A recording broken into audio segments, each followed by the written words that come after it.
I've always loved working with massive groups of dancers, even from the time I was a student or, starting out making shows.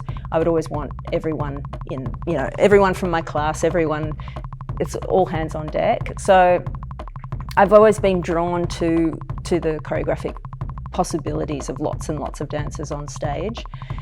So Colossus was kind of the culmination, I guess, of many, many years of interest in that and working with larger and larger casts. But this was definitely the big one.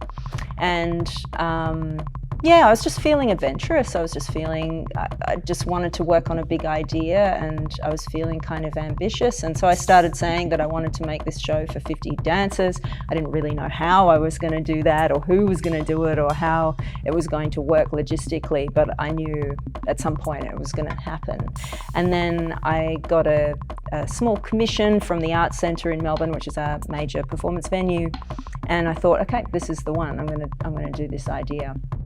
And gathered 50 dancers, primarily from 2 different training institutions, which is how it's working here in Toronto as well. Hot and fast, made this show, and it was just this incredible success, way beyond what any of us could have imagined, I think. Initially thought that it would be a one-off thing because it was so big. I thought it would be just this one-off season in Melbourne for those audiences, but it's gone on to be performed all over the world, and with local dancers in every single place we've done it, which is this incredibly special aspect of the project.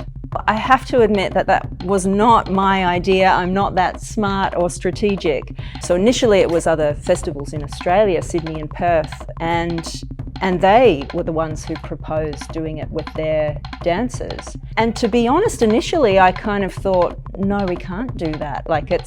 How would we possibly teach this really complex choreography to 50 dancers? It would take forever, and I thought it was so specific to those original dancers from the original show that it could never be recreated. But I became more open-minded to it. I thought, okay, I estimate it will take about 2 weeks of rehearsal. We did it in Sydney and it was a huge success. They absolutely learned the show in 2 weeks and owned it, and it really became theirs. And then it opened the door for all of these other iterations all over the world.